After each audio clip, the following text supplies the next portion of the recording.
성경 말씀 보겠습니다. 이사야서 53장 1절로부터 6절까지 말씀으로 교독을 하시겠습니다.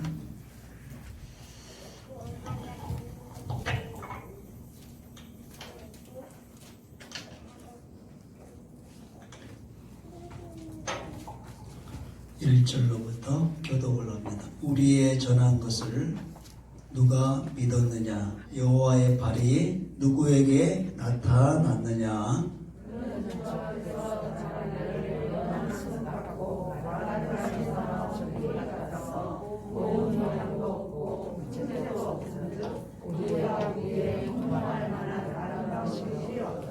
그런 멸시를 받아 사람들에게 버림받았으며 강고를 많이 겪었으며 질고를 아는 자라.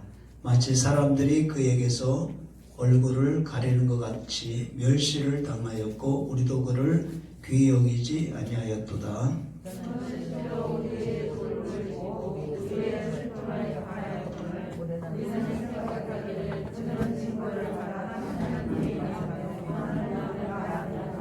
그가 찔림은 우리의 허물 때문이요 그가 상함은 우리의 죄악 때문입니다. 그가 징계를 받음으로 우리는 평화를 누리고 그가 채찍에 맞음으로 우리는 나음을 받았도다.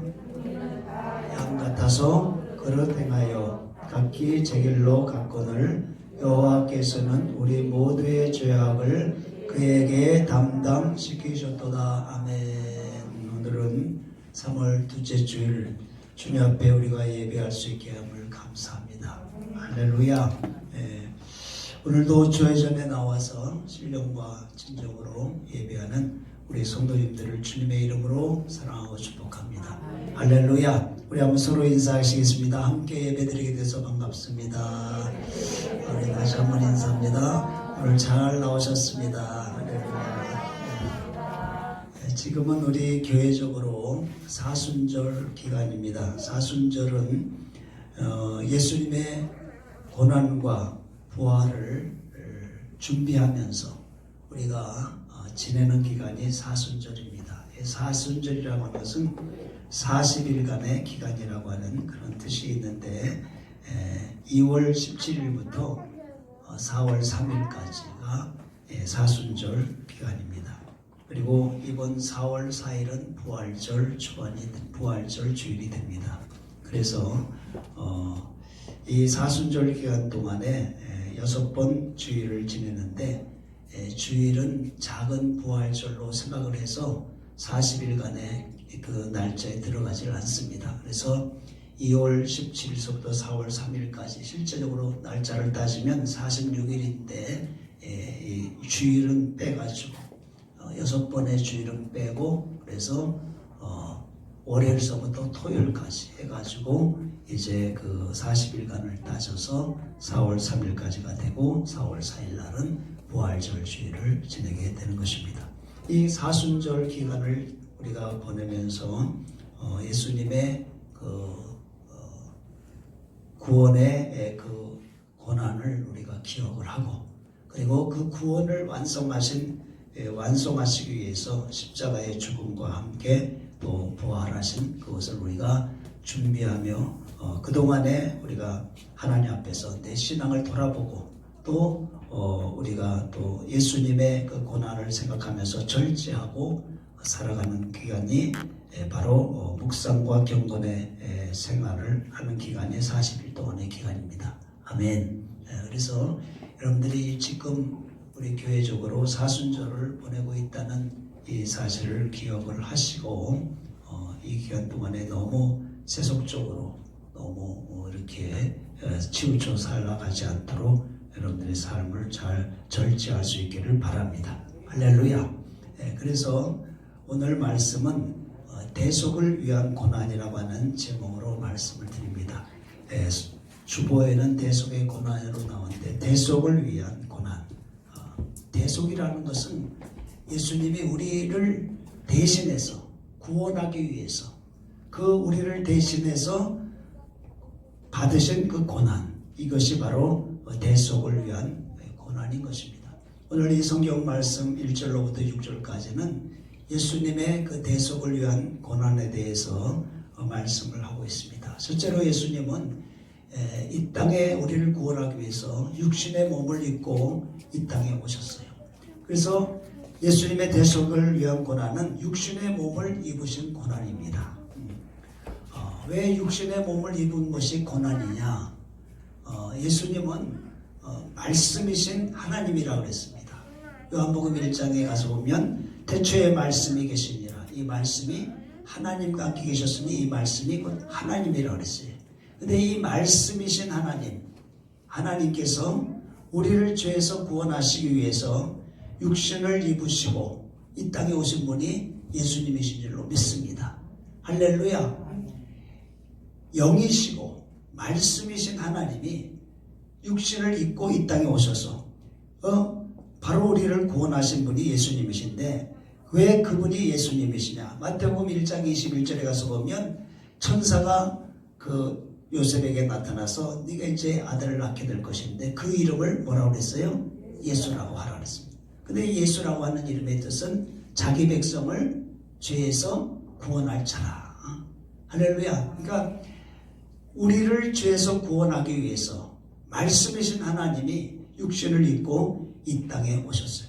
그 이 땅에 오신 그 목적은 바로 우리 죄를 없애하시려고 오신 줄로 믿습니다.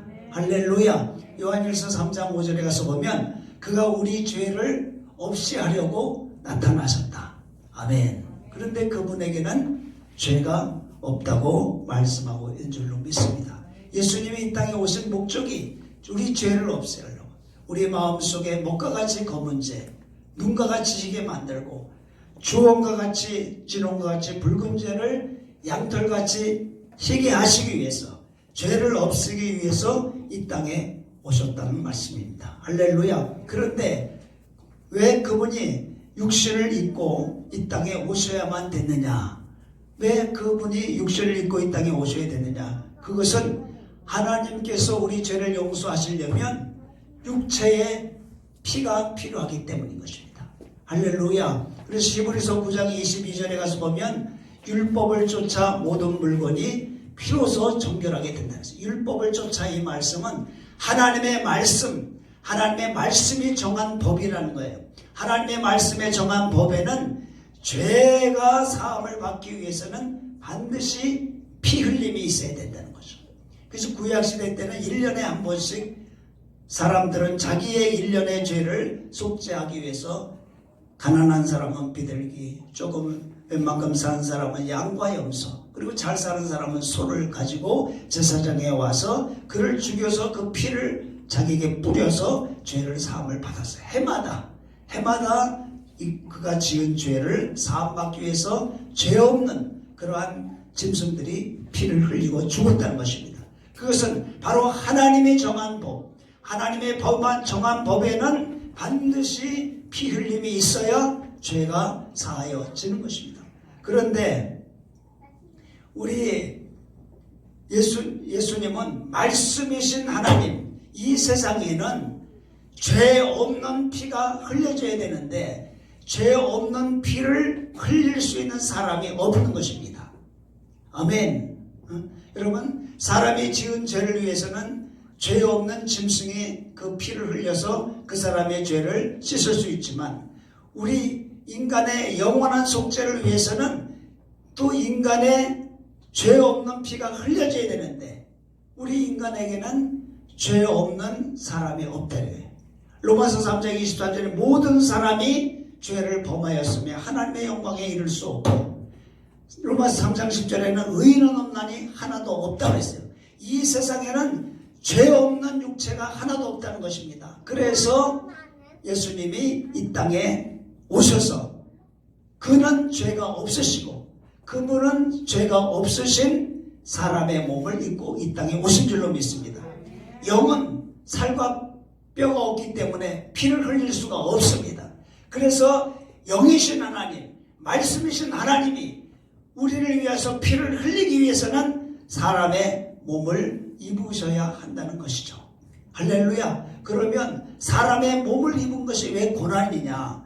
왜 고난이냐? 그것은 사람의 몸을 입음으로 말미암아 부자유하고 불편한 그러한 삶을 살게 되는 것입니다. 왜냐하면 영이신 하나님은 시공간의 제약을 받지 않은 4차원의 무한한 그러한 흐름이 있는 그러한 분이 바로 하나님이십니다. 그런데 육체를 입게 되면 시공간의 제한을 받고 육체의 그 연약함의 제약을 받을 수밖에 없기 때문에 그것이 바로 인간의 몸을 입으신 것 자체가 우리를 구원하기 위한 그러한 반드시 필요한 조건이지만 그러나 그것 자체가 그분에게는 고난이라는 사실인 것입니다. 할렐루야. 그래서 빌립보서 2장 6절에 가서 보면 예수님께서 우리 육체를 입은 것을 이렇게 말씀하고 있습니다. 한번 읽어보시겠습니다. 그는 근본 하나님의 본체시나 하나님과 동등됨을 취할 것으로 여기지 아니하시고 오히려 자기를 비워 종의 형체를 가져 사람들과 같이 되었다 했어요.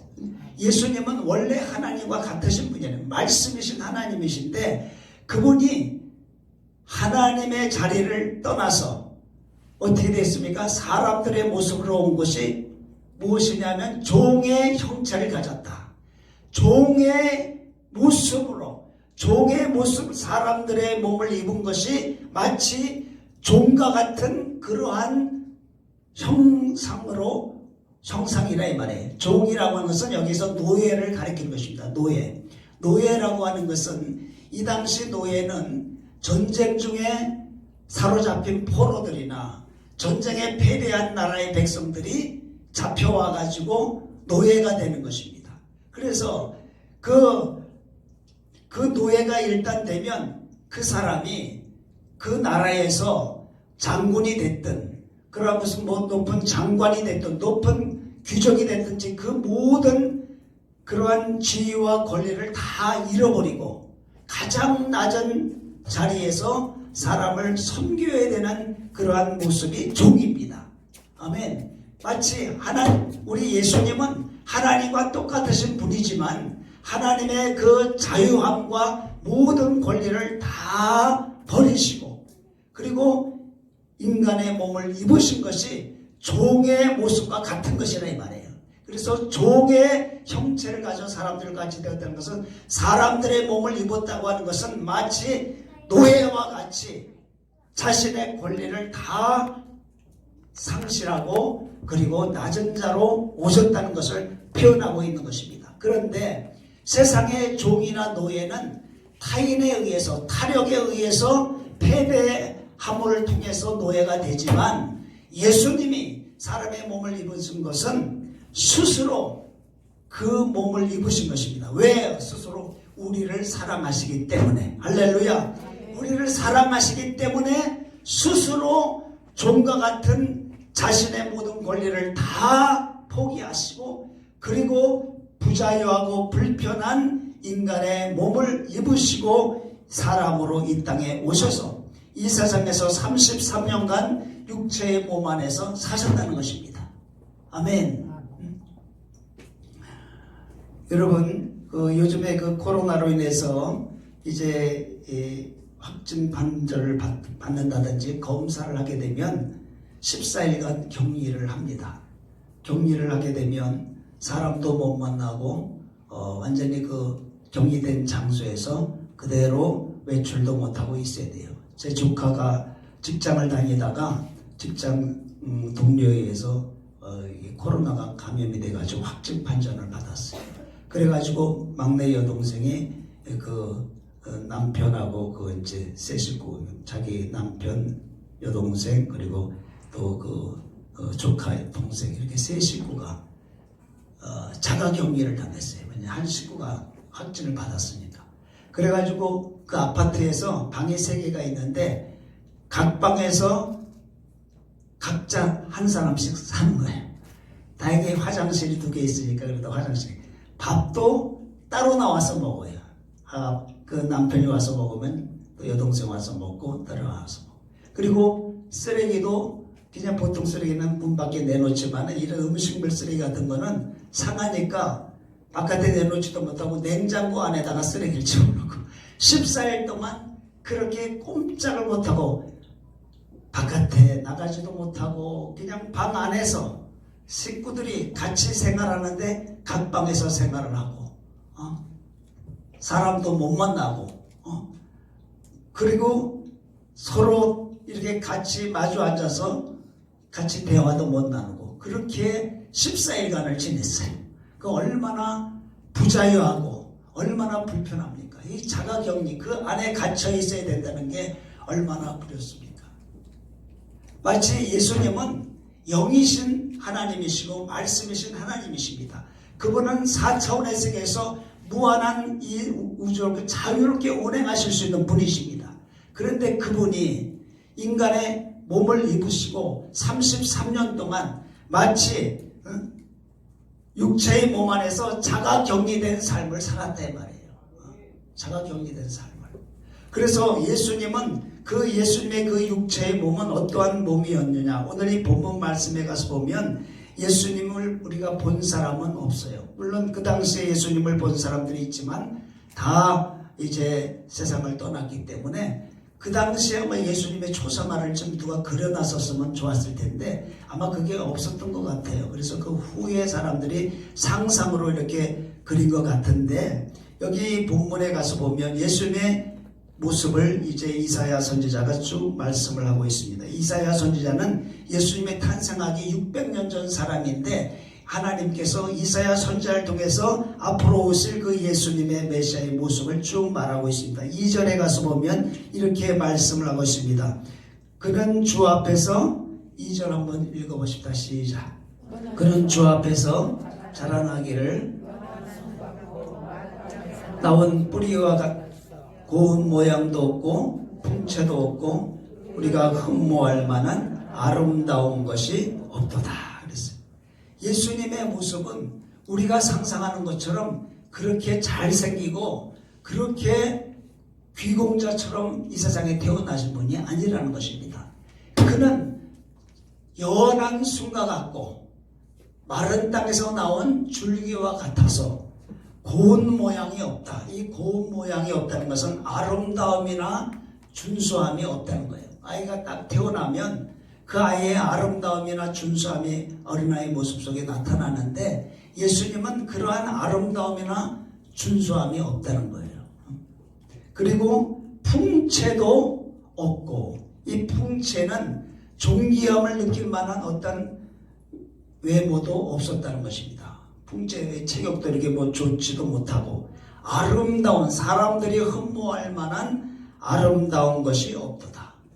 그러니까 예수님의 모습은 그렇게 인간적인 외모로 볼 때에 그렇게 몸이 풍채가 있고 얼굴이 이렇게 잘생기고 이러한 모습은 아니었던 것 같습니다. 마른 땅에서 나온 그러한 줄기와 같아서 여러분 줄기가 이렇게 싹이 나오고 줄기가 나올 때 습기가 많은 그러한 땅에서 나온 그러한 토양에서 나온 줄기나 싹은 아주 색깔도 파랗고 싱싱하잖아요. 그런데 아주 메마른 땅에서 겨우 삐지렇게 나오는 것은 아주 가늘고 색깔도 좋지가 않습니다. 예수님의 모습이 바로 그러한 모습이었다는 것입니다.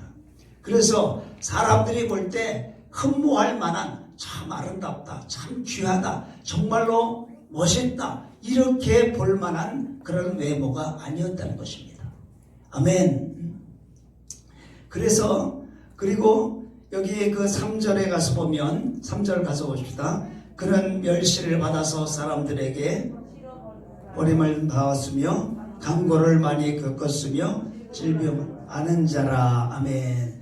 또한 자라나면서도 사람들에게 어떠한 존중도 받지 못하고 그리고 사람들에게 거절을 당하고 또 많은 어려움을 당한 그러한 사람이었다. 그리고 질병을 아는 자라. 예수님이 아마 자라나면서도 이런 질병의 고통도 많이 질병의 아픔도 가졌던 것 같습니다. 이렇게 자라났다는 것입니다. 그렇게 육체를 입고 이 육체에 입고 33년 동안 마치 하나님으로서 인간을 사랑하시기 위해서 육체 안에 자가 격리된 삶을 살고 사는 것처럼 이러한 고난의 삶을 가졌다는 것입니다. 두 번째로 예수님이 우리를 대속하기 위한 고난은 자신을 낮추어 사신 삶의 수고인 것입니다. 아멘. 예수님이 이 땅에 육체를 갖고 오셔가지고 이 땅에서 살아가실 때 33년간 하나님의 뜻을 이루어 인간을 구원하시기 위해서 33년간의 삶은 자신을 낮추어 살아가신 삶이었습니다. 왜냐하면 그분은 하나님의 아들이셨고 하나님 자신이었지만 12살이 됐을 때 누가복음 2장에 가서 보면 12살이 됐을 때 6월절에 하나님 앞에 6월절 성전에 올라갔었을 때에 거기에서 돌아오다가 그 예수님의 그 아버지 요셉과 마리아가 예수님을 너무 사람들이 많아가지고 길을 잃어버렸어요. 찾지를 못했어요. 그래가지고 그 예수님이 자기들과 같이 있는 줄 알고 같이 내려오다 보니까 예수님이 없어서 예수님 찾으러 3일 동안 돌아다니다가 다시 예루살렘 성전에 올라가서 거기서 예수님을 찾게 됩니다. 근데 예수님이 거기에 성경 교사들, 서기관들, 바리새인들하고 앉아서 막 이야기를 하고 있어요. 그래서 그 마리아 요셉이 어째서 이렇게 우리를 떨어져서 여기에 있느냐 하면서 우리가 얼마나 너를 찾으려고 고생을 했는데 하면서 그 예수님에게 막 야단을 치니까 예수님이 누가복음 2장 49절에 이렇게 말씀합니다. 내가 내 아버지 집에 있어야 할 줄을 알지 못하게. 바로 내가 있어야 될 것은 이 하나님이 계신 이 성전, 이것이 바로 내 아버지의 집이다.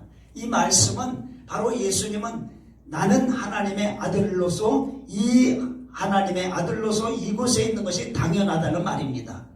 그러나 그 말을 듣고 이제 마리아와 요셉은 그 말을 깨닫지 못했어요. 그를 데리고 같이 이제 고향 땅으로 내려왔는데 누가복음 2장 51절에 가서 보면 이렇게 말씀합니다. 한번 읽어보십시다. 시작. 예수께서 그 모치 받으시더라. 아멘. 고향 땅에 들어가서 나사렛 동네에 이르러서 순종하여 받으시더라. 이 말은 부모님의 말씀에 순종하고 받으셨다는 것은 잘 공경했다는 거예요.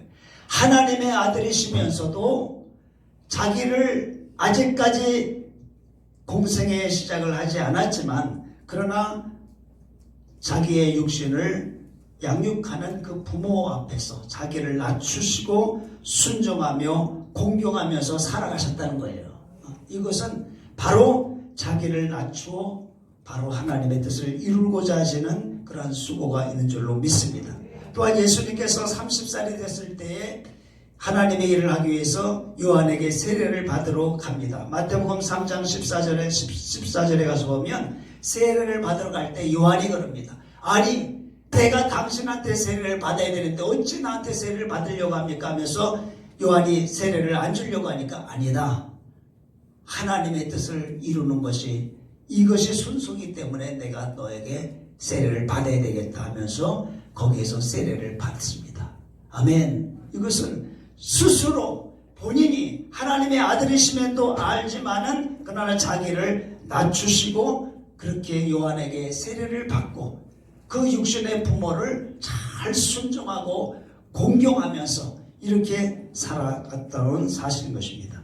그리고 공생애를 시작하시면서도 그분은 계속 자신을 낮추었는데 마태복음 20장 28절에 가서 보면 내가 온 것은 섬김을 받으러 온 것이 아니라 섬기기 위해서 오셨다 그랬어요. 할렐루야. 그래서 그분은 언제나 자신을 낮추시고 모든 사람을 섬겼어요. 그래서 아침에 일찍이 일어나서 정말로 이제 기도하시고 그리고 나가서 하나님의 말씀을 전하시고 마가복음 1장 35절에 가서 보면 새벽 오히려 미명에 한적한 곳에 나가서 기도하시고 그리고 이제 많은 사람들에게 복음을 전하시고 그리고 가르치시고 병자를 고치시고 이렇게 끊임없이 사람들을 섬기기 위해서 일하셨습니다. 근데 마가복음 4장 35절에 가서 보면 이런 말씀이 나옵니다. 마가복음 4장 35절 한번 읽어봅시다. 시작. 그날 저물 때에 제자들에게 이르시되 우리가 저편으로 가자 하시니 그날이라는 것은 하루 종일 하나님 말씀을 전하시고 이제 해가 넘어가는 저녁이 됐습니다. 그런데 이제는 쉬셔야 되잖아요. 그런데 예수님이 자 이제는 저 바다를 건너서 갈릴리 바다 건너편으로 가자 그랬어요. 제자들은 왜 그렇게 말씀하시는지 몰랐어요. 아니 이제 하루 종일 새벽에 일찍 일어나서 기도하시고 또 하루 종일 말씀을 전하시고 병자들을 고치시고 귀신을 쫓아내시고 하루 종일 일했으니까 이제 저녁 때가 됐으니까 이제는 쉬어야 될 텐데 또 건너편으로 건너가자고 하니까 무슨 영문지를 모르고 그냥 순종해서 바다를 건너갔다 이 말이에요. 건너갔는데 그 건너편에 누가 있었느냐 하면은 거라사라고 하는 지방인데 거기에 군대 귀신 들린 사람이 완전히 귀신에 잡혀가지고 사람들에게 버림을 당해서 무덤에서 그냥 소리를 지르고 돌로 자기 몸을 상하면서 고통하고 있는 그 귀신을 쫓아내 주시기 위해서 간 것입니다. 그래서 그곳에 가가지고 귀신을 쫓아내 주시고 그리고 이제 다시 돌아오시는 그러한 모습 속에서 예수님은 이 세상에서 살 동안에 자신을 계속해서 낮추며 사시는 삶의 수고를 하신 줄로 믿습니다. 할렐루야. 그리고 이제 마지막으로 세 번째 예수님의 그 고난은 어떠한 고난이냐면 한번 따라해 봅시다. 십자가에 못 박혀 죄악을 담당하신 고난. 할렐루야. 예수님의 공생의 그 모든 사람들을 섬기기 위해서 낮아지며 사시다가 마지막에는 십자가에 못 박혀 죽으시는 고난입니다.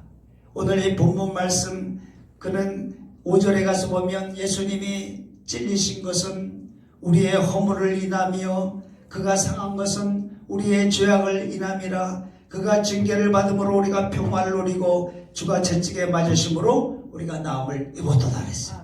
할렐루야. 예수님이 겟세마네 동산에서 마지막 이제 로마 군병들에게서 체포당해서 이제 대제사장들 장로들 앞에 가서 재판을 받습니다. 그리고 나서 그 재판 후에 이제 그 대제사장들이 누구에게 넘겨주냐면 로마의 총독이었던 빌라도에게 또 넘겨줍니다. 그래서 빌라도 앞에 가서 또 재판을 받습니다. 왜 빌라도 앞에 가서 재판을 받느냐 하면 이 대제사장들이나 장로들의 재판은 그 당시 로마의 식민지였기 때문에 사람을 죽일 수 있는 사형의 권한은 없는 거예요. 그렇기 때문에 예수님을 죽이기 위해서 총독의 재판을 받아야만 되는 것입니다. 그래서 이제 먼저 이 대제사장들 앞에서 재판을 받고 그들이 빌라도에게 넘겨주는데 그 빌라도에게 넘겨줘서 재판을 받는 그 과정 속에서 여기 가서 보면 이 마태복음 26장 67절과 68절에 가서 보면 예수님의 많은 수치와 고난을 당한 한번 읽어보십시다. 시작. 이에 예수의 얼굴에 침 뱉으며 주먹으로 치고 혹은 손바닥으로 때리며 가로되 그리도야 우리에게 선지자 노릇을 하라. 누구냐? 그 재판을 받는 과정 속에서 사람들이 예수님의 얼굴에 막 침을 뱉고 그리고 주먹으로 머리를 때리고 그리고 손바닥으로 뺨을 따리면서 그러면서 야 여러 사람이 너를 때렸으니까 너가 선지자라면 누가 너를 때리는가 한번 맞춰봐라. 이렇게 예수님을 조롱을 합니다. 하나님의 아들 하나님이신 그분이 사람들에 의하여 침뱉음을 당하고 손바닥으로 뺨을 맞고 주먹으로 머리를 쥐어 박으면서 조롱을 당하는 이런 모습입니다. 그리고 마태복음 27장 26절에 가서 보면 빌라도가 예수님을 이렇게 읽어보시다. 시작. 이에 바라바는 저에게 놓아주고 예수는 채찍질하고 십자가에 못 박혀 넘겨주니라. 됐습니다. 그러니까 채찍질을 또 당하고 이 예수님이 이러한 침뱉음과 모욕과 수치와 채찍질 당하고 그리고 나중에 십자가를 지고 골고다까지 올라가서 거기에서 창에 찔리시고 못에 상하셔서 결국은 거기에서 고난당하여 6시간 동안 고난당하시다가 물과 피를 다 쏟고 거기에서 운명하시게 되는 것입니다. 그러면 오늘 이 본문 말씀 5절에 예수님이 못에 찔리시고 그 창에 상하신 것은 무엇 때문이냐? 바로 우리의 허물과 죄 때문이다. 할렐루야. 예수님이 그 빌라도의 법정에서 사람들에게 수치와 모욕과 침뱉음과 손바닥으로 뺨을 맞고 주먹으로 머리를 쥐어박은 이러한 수치와 징계를 받은 것은 우리에게 평화를 주기 위해서, 그리고 빌라도 앞에서 로마 군병들이 때리는 채찍에 그 몸의 덩어리가 다 찢어지고 상처받아 피 흘려 주신 것은 우리의 질병을 치료하기 위해서 그렇게 고난을 당했다고 하는 말씀인 것입니다. 그가 찔림은 자기의 잘못 때문에 못에 찔린 것이 아니라 우리의 허물 때문에, 그가 상한 것은 그가 잘못됐기 때문에 그가 장에 상한 것이 아니라 우리의 죄악 때문에, 할렐루야, 우리의 평화를 위해서, 우리의 치료를 위해서 다 그분은 자기를 위해서 고난 당하신 것이 없습니다. 그분은 죄가 없으시기 때문에 받아야 될 형벌도 없고 받아야 될 저주도 없고 받아야 될 고난도 없습니다. 그러나 그분은 우리의 저주를, 우리의 죄악을, 우리의 허물을 대신 다 짊어지시고, 그분은 우리가 받아야 될 죄악의 형벌을, 우리가 받아야 될 모든 죄악의 저주를 다 그분이 한 몸에 짊어지신 것입니다. 그래서 이 본문 말씀 6절에 가서 보면 우리는 다 양 같아서 그릇 행하여 각기 제 길로 갔거늘 여호와께서는 우리 무리의 죄악을 누구에게? 그에게 담당시키셨도다. 할렐루야. 나의 죄악을, 나의 허물과 나의 저주를 다 누구에게? 예수님에게 담당하셨다. 그래서 세례 요한은 이렇게 말씀합니다. 보라, 세상 죄를 지고 가는 하나님의 어린 양이로다. 나의 죄를 지고 가셨고, 나의 허물을 지고 가셨고, 나의 질병을 지고 가셨고, 나의 모든 저주를 지고 가신 분이 바로 예수님이신 것입니다. 아멘. 로마서 8장, 마태복음 8장 17절에도 많은 사람들이 저녁 때 예수님에게 나와 병고침을 받고 치료함을 받을 때에 그렇게 예수님이 병자들을 치료하고 귀신을 쫓아내는 것은 우리의 연약함을 담당하시고 병을 짊어지시기 위해서 그렇게 하셨다는 것입니다. 아멘. 할렐루야. 여러분, 예수님의 대속의 고난을 통해서 우리는 죄에서 자유함을 얻고, 아멘, 죄사함을 받고 우리는 죄에서 영원한 영생의 길을 가게 된 줄로 믿습니다. 우리의 가장 큰 복은 뭡니까? 이 세상에서 사는 것, 이 세상에서 사는 뿐만이 아니라 영원한 영생의 나라에서 우리가 영생하는 것이 우리의 가장 큰 복인 줄로 믿습니다. 믿음의 결국은 영혼의 구원을 받는 것입니다. 여러분, 이 세상에서 우리가 영원히 사는 것이 아닙니다. 행인과 나그네와 같은 삶이라고 성경은 말씀하고 있습니다. 행인과 나그네는 지나가는 것입니다. 지나가는 사람이 행인이요 나그네입니다. 우리는 이 세상에서 사는 삶은 지나가는 것이 이 세상에서 삶이지, 이 세상에서 100년, 1000년, 영원토록 이 세상에서 사는 그러한 사람은 아닌 것입니다. 아멘. 할렐루야. 아멘. 여러분 믿으십니까? 아멘. 그래서 한 번 죽는 것은 사람에게 정한 것이라고 그랬어요. 아멘. 누구든지 이 세상에 사는 사람은 한 번은 이 세상에서 떠나가게 되는 것입니다. 아멘. 아멘. 그것은 우리의 삶은 이 세상의 전부가 아니라는 것입니다. 언젠가는 우리는 이 세상을 떠날 수밖에 없는 행인이요 나그네로서 살아간다 이 말이에요. 그러면 이 세상을 떠나갈 때에 내가 돌아갈 영원한 집이 우리에게 있어야 되지 않습니까? 그 길은 두 가지 길밖에 없어요. 하나는 영생의 길이요, 하나는 영원한 형벌의 길입니다. 아멘. 마태복음 25장에 가서는 양과 같은 사람은 영생의 길로 가고 염소와 같은 사람은 영원한 형벌의 길로 간다고 했어요. 그러면 저와 여러분은, 이 세상 모든 사람들은 영생의 길로 가느냐, 영원한 형벌로 가느냐, 이것이 우리의 미래라 이 말이에요. 아멘. 모든 육체는 풀과 같고 이 세상의 모든 영광은 풀의 꽃과 같고, 마치 너희 인생이 무엇이냐, 너희 인생은 잠시 보이다가 없어지는 안개와 같다는 것입니다. 아멘. 여러분, 안개는 보이긴 보이지만 언젠가는 사라지는 것입니다. 햇빛이 비추면 그 자욱한 안개는 순간에 사라지듯이 우리가 이 세상에서 정말로 아침에 일어나서 하루 종일 열심히 일하고 무엇인가 목표를 세우고 열심히 살아가지만 그 언젠가는 나도 이 세상에서 안개같이 사라져버릴 날이 온다는 것입니다. 아멘. 할렐루야. 그런데 안개같이 이 세상에서 내가 사라져버릴 때에 어디로 가느냐? 영원한 영생의 나라로 가야 되지 않습니까?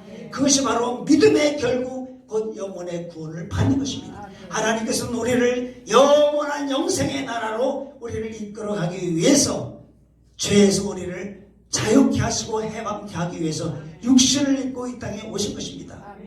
죄가 있는 자는 죄의 삭은 사망이요 그리고 심판이요 영원한 형벌인 것입니다. 아멘. 그것이 바로 죄의 결과인 것입니다. 죄의 결과는 죽음이요 죽음 후에 심판이요 심판 후에 영원한 지옥의 형벌이라 이 말이에요. 그런데 그 죄를 없이 하시려고 예수님이 이 땅에 오셨어요. 그 죄를 없이 하시려니까 예수님은 피를 흘리셔야 되기 때문에 말씀이신 그 하나님이 육체를 입는 그러한 33년간의 육체의 몸을 입는 이러한 자가 격리된 그러한 삶 속에서 사셨다 이 말이에요.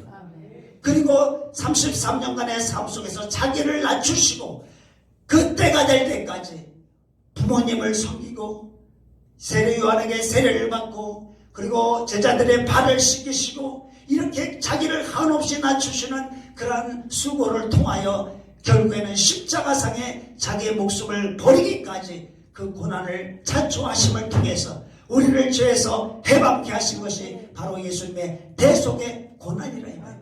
대속이라는 것은 내가 짊어져야 될 것을 대신 짊어져서 나를 건졌다 이 말이에요. 할렐루야. 아멘. 여러분 죄를 짓고 형무소에 갇히면 그 사람에게 그 죄 대신에 어떤 보석금을 지불하면 그 보석금을 지불하고 나올 수가 있어요. 그 돈을 대신 지불하고 그 죄에 대한 돈을 지불하고 나와서 이제 자유함을 누리는 것이 바로 보석금인데 바로 예수님이 내 죄와 허물과 내 죄의 모든 것들을 대신 예수님이 지불해 줬다. 그 값을 죄값을 지불해 주고 나를 그 죄에서 그 피로 값을 사시고 죄에서 완전히 나를 해방해서 이제는 영원한 영생에서 살 수 있도록 나를 그렇게 건져냈다 이 말이에요. 아멘. 그렇게 하기 위해서 예수님은 값없이 한 것이 아니라 그 고난을 그 몸에 짊어지신 것입니다. 말씀이신 하나님이 육신을 입는 고난을 자초하셔서 33년 동안 하늘나라를 떠나서 이 육체 안에서 33년 동안 마치 차가 격리된 그러한 제한된 부자유한 그 불편한 삶을 사시고 그리고 그 삶을 사시면서 자기를 한없이 낮추어서 육신의 부모 앞에 순종하고 공경하고 그 자기가 만든 그 피조물 그 세례 요한한테 머리를 숙이시고 세례를 받으시고 그 자기의 제자들의 더러운 발을 대물을 떠다가 발을 씻겨주시면서 자기를 낮추시는 그 수고를 하시다가 그 병자를 고치고 피곤하신데도 저녁 때 쉬지도 못하고 또 배를 타고 바다 건너편을 건너가서 그 귀신 들린 사람을 쫓아내주시고 자유케 하시고 3년 반의 공생의 동안에도 끊임없이 새벽에 일어나서 하루 종일 일하시고 말씀을 전파하시고 전도하시고 병을 고치시고 밤에는 또 산에 올라가서 기도하시고 쉬지 아니하시고 그렇게 섬기고 수고하시다가 마지막에는 자기의 살을 찢고 피를 다 쏟아서 하늘의 미랄과 같이 죽어주심으로 말미암아 우리를 죄에서 구원하시는 이러한 구원의 역사를 이루시고 마지막 운명하시면서 내가 다 이루었다 하고 운명하셨다는 거예요. 할렐루야. 그분의 수고와 그분의 그 고난을 통해서 바로 우리는 영생을 얻은 줄로 믿습니다. 할렐루야. 저와 여러분의 구원을 이루시기 위한 주님의 그 피 흘리심을 통해서 우리는 값없이 영생을 얻었습니다.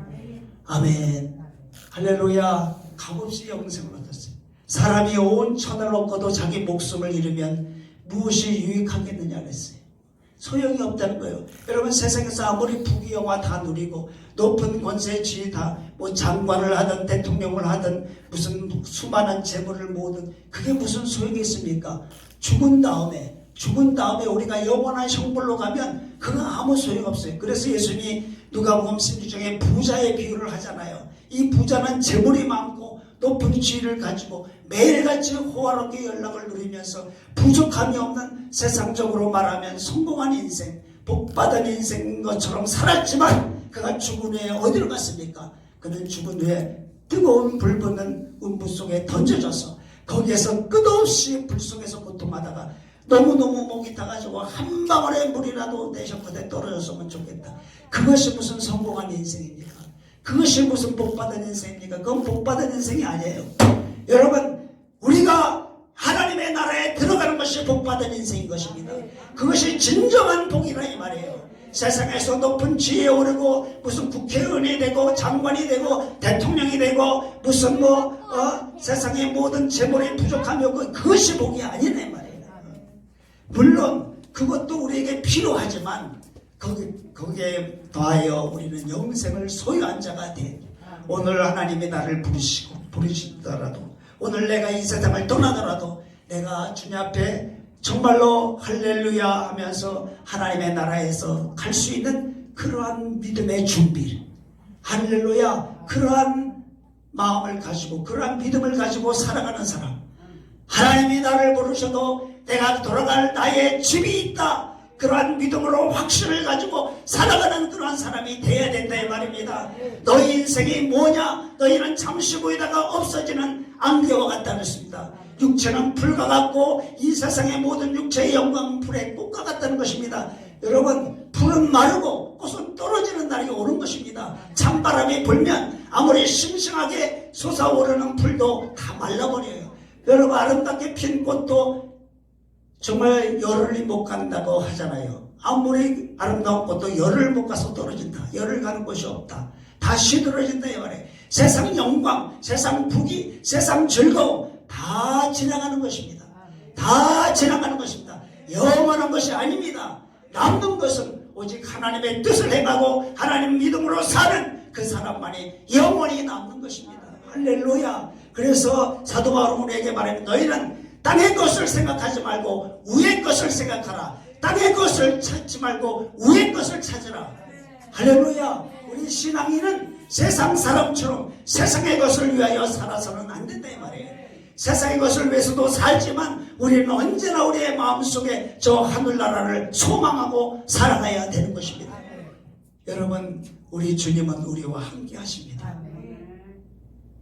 우리의 모든 인생의 모든 짐과 어려운 문제 있어도 오늘 우리 주일학교 학생들이 찬양한 것처럼 전능하신 하나님이 너와 함께 계시지 않느냐. 너는 담장 너머로 뻗어가는 줄기와 같이 하나님께서 너를 도와주실 것이다.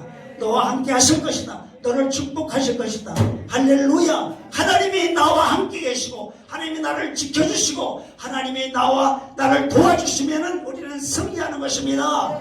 아멘. 그것이 가장 큰 복이라 이 말이에요. 하나님이 함께 해주시는 것이 복이지 내가 재물이 있고 내가 무슨 환경이 안정되고 그것이 복이 아닙니다. 여러분 요셉을 보십시오. 부모를 떠났습니다. 형제들에게 인신매매 당했습니다. 노예가 됐습니다. 아는 사람 하나도 없습니다. 말도 통하지 않습니다. 그러나 하나님이 함께 하시니까, 하나님이 도와주시니까 그가 형통한 자가 되어서 그 고난이 있었지만 고난 중에 함께 하시고, 어려움이 있었지만 누명을 썼지만 누명 중에 하나님이 도와주시고, 그래서 결국은 애굽의 총리까지 하나님이 되게 만드시지 않습니까? 요셉을 누가 도와줬습니까? 아버지 야곱이 도와줬습니까? 형제들이 무슨 스폰서가 됐습니까? 아닙니다. 아버지는 멀리 떨어져 있습니다. 형제들은 자기를 팔아먹었어요. 믿을 사람 하나도 없습니다. 도와줄 사람 하나도 없습니다. 그러나 하나님이 함께 계셨다 이 말입니다.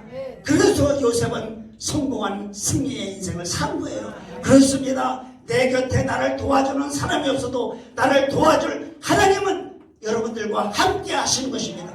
하나님만 의지하십시오. 하나님의 도우심을 구하십시오. 그분은 여러분들의 능력이 되십니다. 그분은 여러분의 복이 되는 것입니다. 하나님을 소유한 자는 모든 것을 소유한 자가 되는 것입니다.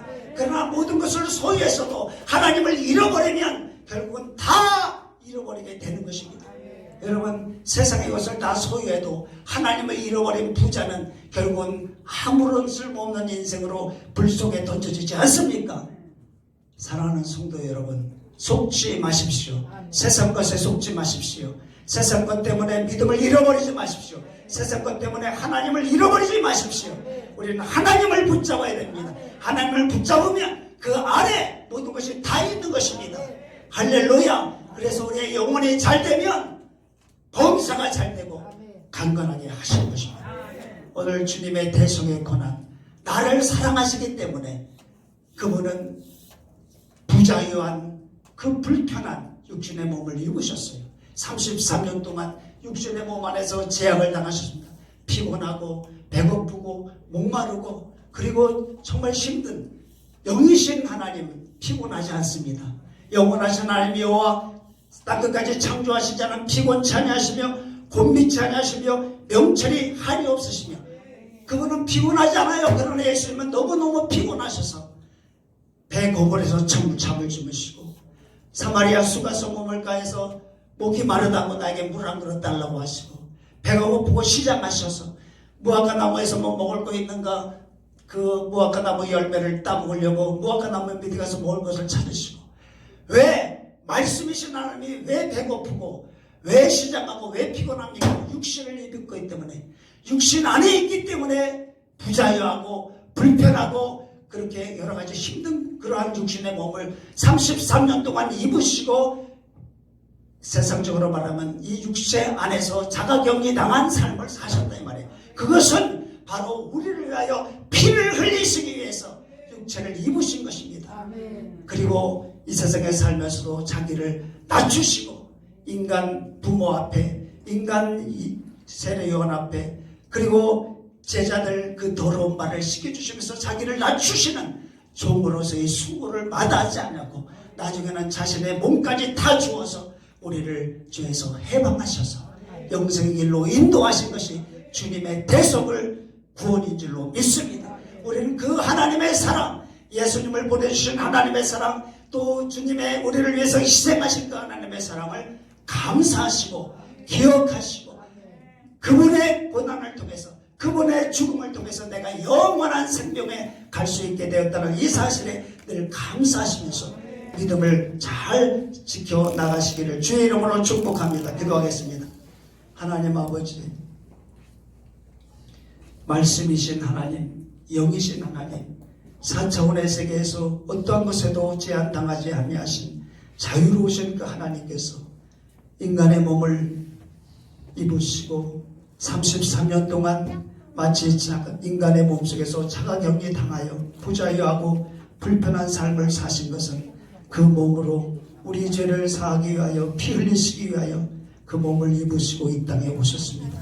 이 땅에 오셔서 또한 그분은 자신을 낮추어 병든 자, 참으로 고난당하는 자, 그리고 아버지 하나님이시여 정말로 힘든 자들을 찾아가 그들을 섬기기 위하여 새벽 미명서부터 저녁까지 밤늦게까지 끊임없이 일하시고 하나님 아버지여 섬기며 사는 삶의 수고를 하시고 마지막에는 십자가상에서 못에 찔리시고 창에 상하시고 가시면류관에 뒤집어 쓰시며 채찍에 맞으시오 자신의 생명까지 다 버리셔서 우리의 영혼의 죄악을 다 담당하시는 고난을 통하여 우리를 죄에서 해방하신 것을 감사합니다.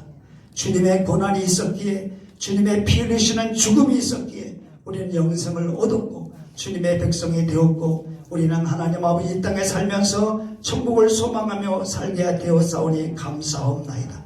안개같이 사라져버릴 이 세상의 삶 속에 집착하지 말게 하시고 언젠가는 우리도 이 세상을 떠나게 되는 행인이며 나그네임을 기억하게 하시고 언젠가는 나도 이 세상에서 안개같이 사라져버릴 인생이라는 것을 기억하며 살아가는 우리 모두가 되게 하여 주옵소서. 예수 그리스도 이름으로 기도하옵나이다. 아멘.